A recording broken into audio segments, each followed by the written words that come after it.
Hello everyone. In this video, I'll show you how to log back into my Cash App account. Let's get started. First, make sure you're logged out of any Cash App accounts on your phone.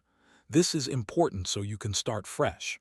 Open the Cash App and on the login screen, enter the phone number or email linked to your old account.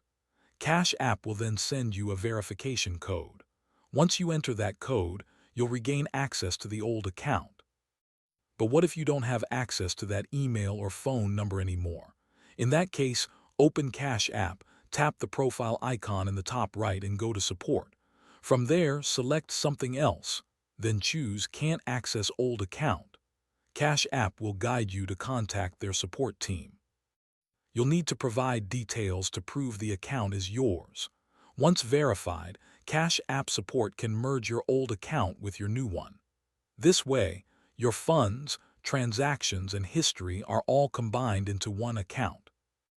By the way, if you're tired of paying high fees when you send someone money, Wise is the best service I know. I use it myself to send and receive money with some of the lowest fees out there. Plus, you get free virtual and physical debit cards that work globally.